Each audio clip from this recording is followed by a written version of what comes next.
Se on Markus tässä taas morjesta. Taas ollaan pyöräilemässä ja Ylläksellä. Nyt mä olen tuossa koko talven valittanut, että ei tule lunta. Enkä oikein ole ehtinyt kausti pyöräilemäänkään, mutta nyt sitten kun tässä oli aikaa, niin nythän tätä tuli. Ja tuossa just kuulin, että mitä ilmeisemmin niin ne reitit on ajettu juuri ennen kuin se lumi tuli.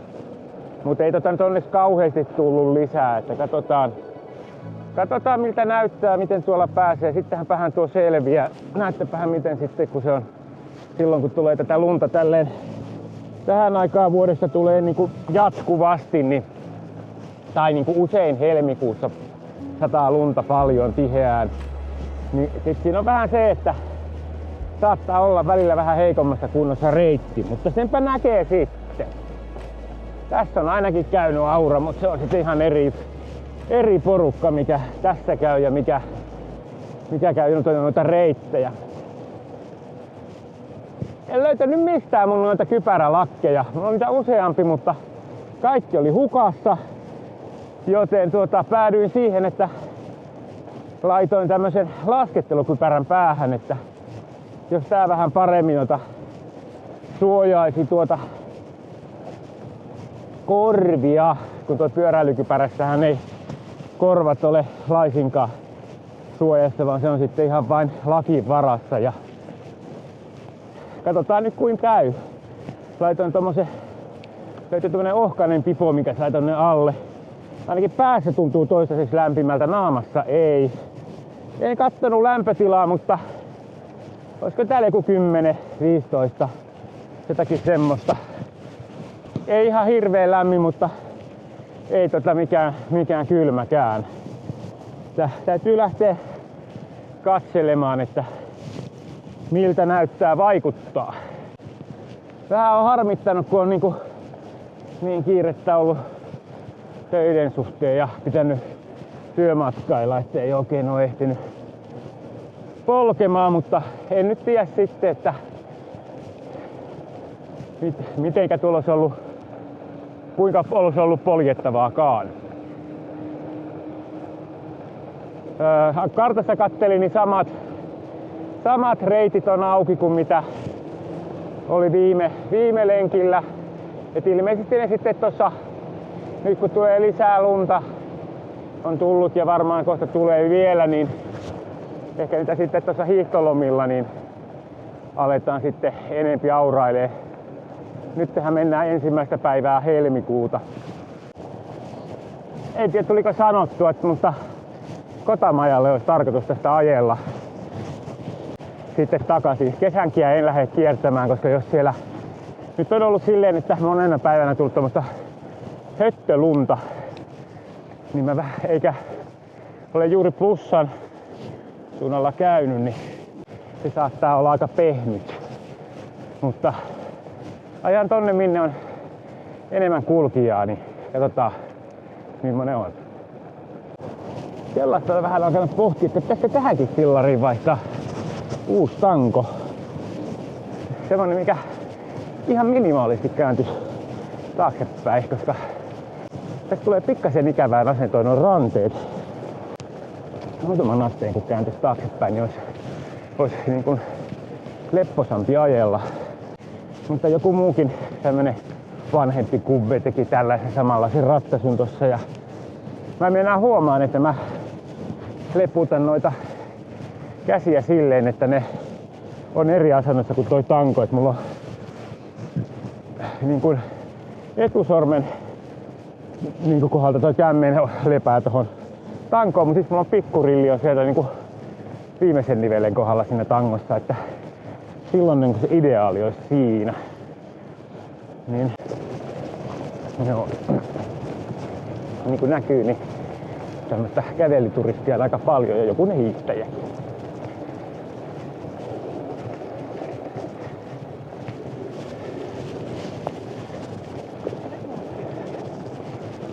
Joo, ja sitten kun pääsee tonne pidemmälle, niin sitten harvenee kävelijät.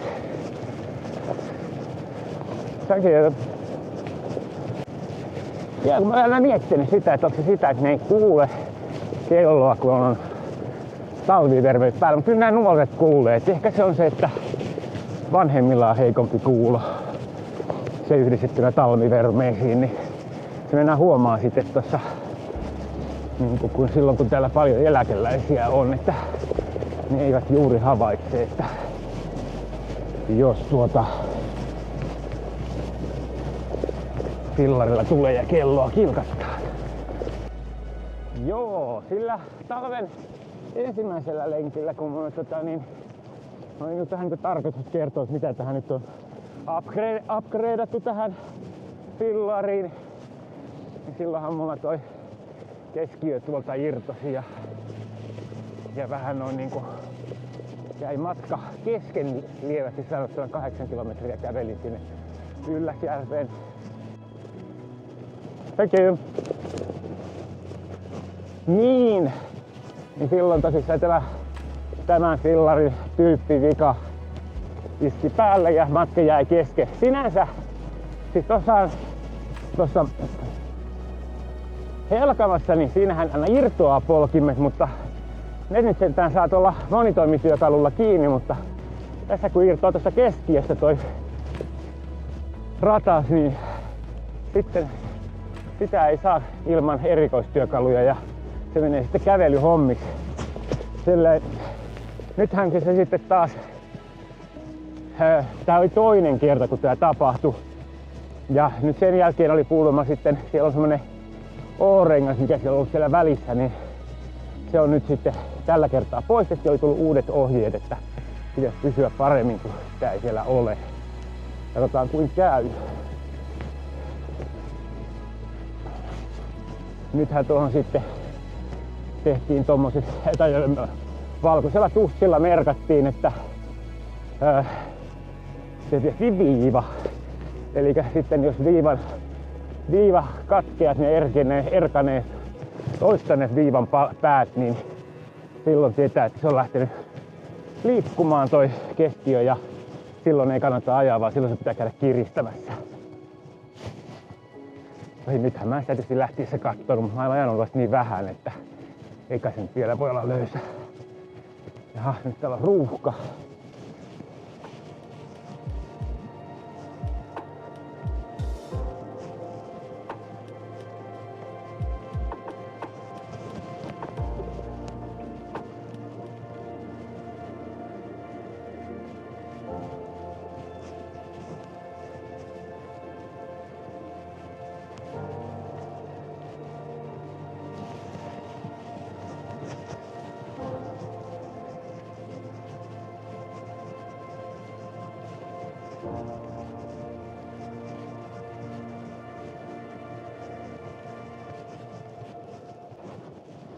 Aika hyvin on ollut kulkijaa tässä hengästyttää, kun meni kävelyhommiksi. Aina kevyempi polkea. Turistit, niin niillä alkoi sutimaan. Eli kannattaa, polkeminen pitää olla hyvin tasasta, ihan erilaista kuin kesällä. Mutta se katkaa toi video, missä oli Googlen toimittajan kanssa, niin siinä tämä asia selitettiin.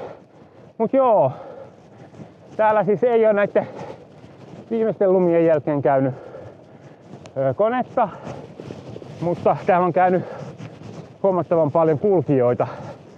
Eli ihan oli jees, että mulla on vähän viivästy tää lähtö, niin täällä on muut ehtinyt tallaamaan tämä. Täällä on nyt sitten selkeästi kevyempi polke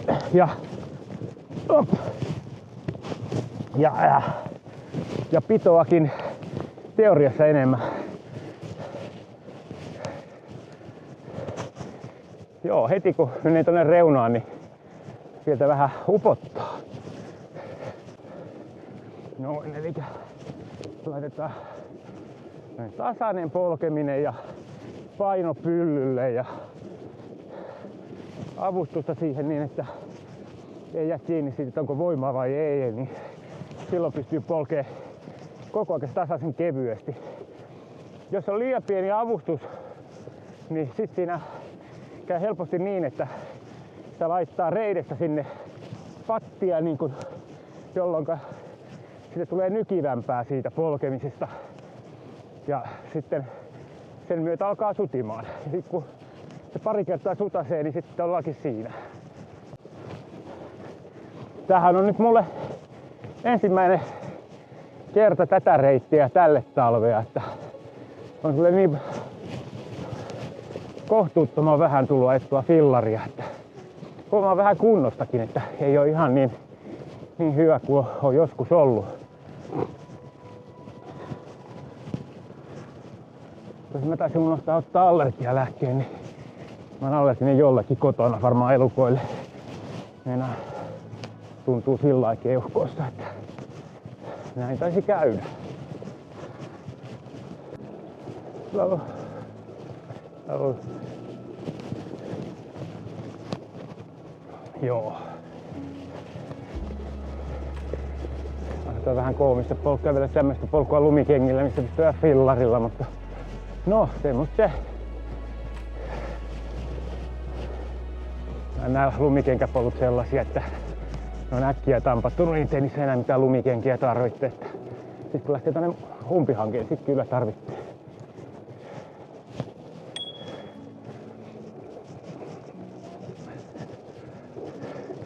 Thank you. Thank you. Thank you. Mulla on ehkä vähän liian kovat renkaat nyt tänne, kun on vähän sutti. Täytyy katsoa, jos vähän poistaa painetta. Mennään silloin, kun kovalla pakkasella, niin silloin laitoin näihin ilmat, niin se saattaa olla, että tämmöisellä miedommalla kelillä niin on vähän liian vähän. Meneekö vähän niinku toistuvasti ja jatkuvasti toi takapäässä ladissa. Niin, mähän vaihdoin nyt tälle talvelle tähän uudet polkimet, ja kun nehän oli siis muoviset ne vanhat, ja nehän oli alkuun ihan jees, mut sitten nyt huomasin, että kun kesällä ne kuluu, niin oli aika liukkaat talvelle, niin vaihdoin tommoset, missä on kunnon piikit. Giantin polkimet, merkillähän sinänsä kauheasti ei ole väliä, kunhan sellaiset, mihin ei lumi kerry. Joo, tällä talvella tää vauhti ei ole huimaa. 16-17 kilometriä tunnissa. Tuntuu ihan sopivalta vauhdilta, kun jatkuvasti meinaa lähteä eturengas auraamaan tai takarengas tekemään lenkkiä.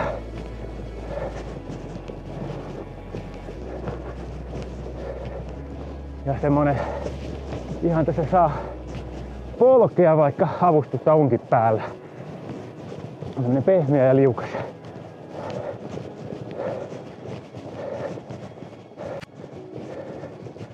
Tähän suuntaanhan tää on niinku hyvin loivaa nousua melkein koko matka tonne Kotamajalle. Sitten taas toiseen suuntaan on tietysti loivaa laskua. Yhtään ei voi ottaa tuolta niinku reunan kautta. Heti lähtee luistamaan. Aamullahan täällä paistoi aurinko, mutta nyt sitten vähän meni pilvejä sitten tässä vaiheessa, kun mä pääsin liikkeelle, mutta ei maahan mitään. Semmoista välillä olisi ollut vaan maisema kauniimpaa, kun olisi ollut auringonpaistetta, mutta on täällä tämmönen kiva talvinen tunnelma, kun on nyt lunta puissa. Täällähän oli tuossa tammikuulla veti niin plussalle, että kaikki lumet tuli alas ja ei varmaan tykkyä tänä talvena tuolla tunturissa paljon oo. Katsotaan nyt paljonkin siitä, minkälainen on tää helmikuu. Tännehän tulla hiki. Kun on päässä kuuma. Ja varmaan ottaa pipon välillä pois. Oppa. Niin, nyt siellä näkyy Vainio tunturi. Taitaa olla.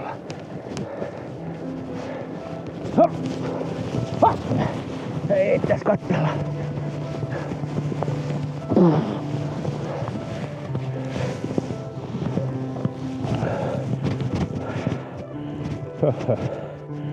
Ei tässä katsella taivaalle.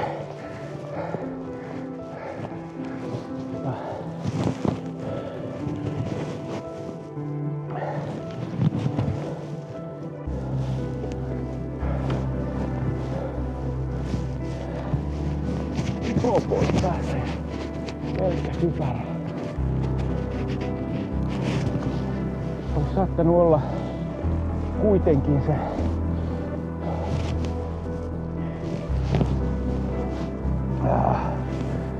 pyöräilykypärä parempi. Koska nyt tulee kuuma. Täytyy tuolla varmaan ottaa toisessa päässä yksi paita pois välistä. Ei mene ihan märäksi kaikki. Ja no kylläpä nyt on pehmeitä.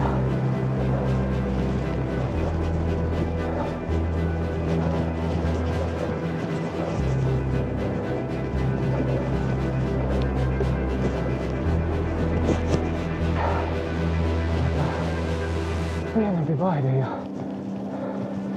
yritetään mennä hitaammin. Tai siis tasaisemmin, jotain näin.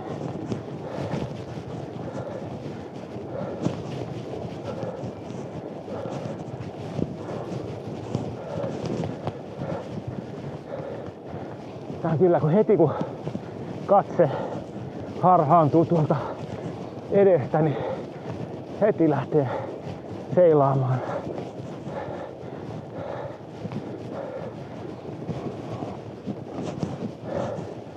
Joo, vinkkinä, että kannattaa katsoa sille vähän matkaa eteenpäin, niin ei ihan tohon lähelle, eikä ihan tolkuttoman kauaksi, niin sitten saa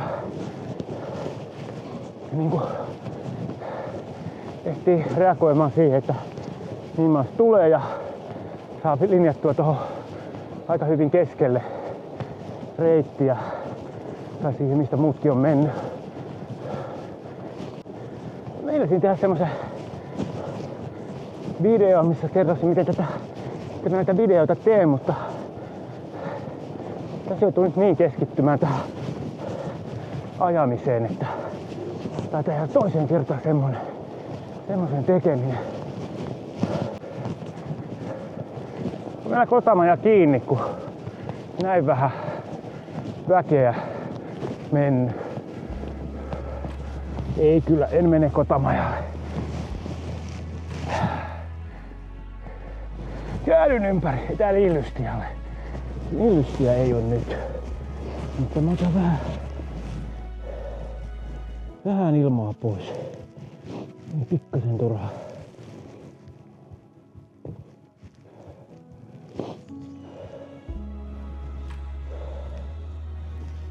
Tämä näissä läskipyörissä on, nyt on tehnyt. On semmonen, että tuo ilmatilavuus on niin suuri tuolla renkaassa, niin se painevaihtelu on aika iso riippuen kelistä. Ja tää keula täällä. Laitetaan siihen sama juttu. Vähän pehmennän.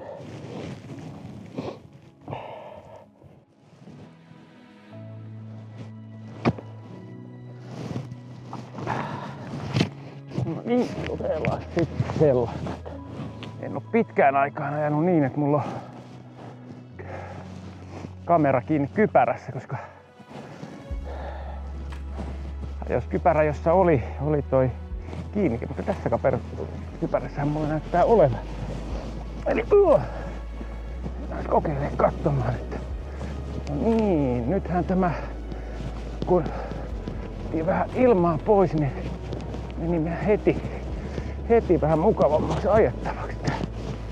No ei nyt kauheasti, vähän meni. Joo.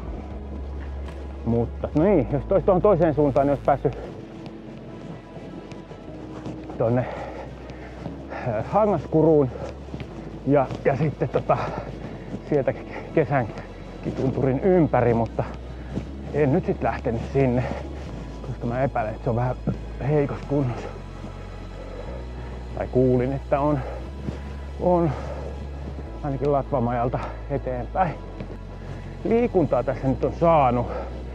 On joutunut niinku polkee normia enempi. Mut joo, meni heti paremmaksi ajettavaksi, kun otin vähän paineita alas. Täällä on joku vetänyt vähän väliin sladissa, ettei se olisi ollut niinku minä. No ei tää kyllä paljon parantunut tää ajo tästä.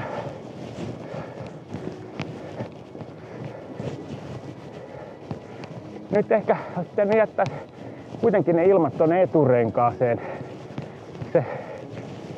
Se ajoi niin kuin hyvin siinä urassa. Nyt kun se leveni toi rengas, niin se ei ehkä niin hyvä ollutkaan. Takarenkaassa toi paineenlasku on kyllä tosi hyvä.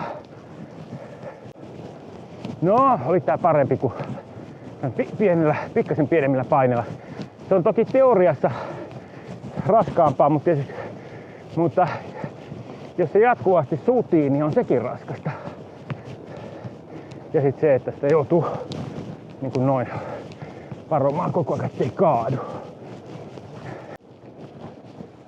Joo, ne ulkomaan elävät ei tullut kyllä tänne, ne meni varmaan tonne Karilaan.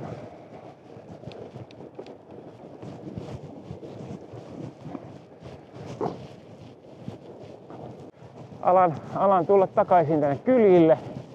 Tässä mulla tuli matkaa 15 kilsaa tähän, no kai tästä vielä 18 kilsan lenkki tulee. Niin selkeästi kun laski vähän ilmanpaineita, niin muuttui mukavammaksi tää polkeminen. Tuli pitoa ja jatkuvasti se vain sudi.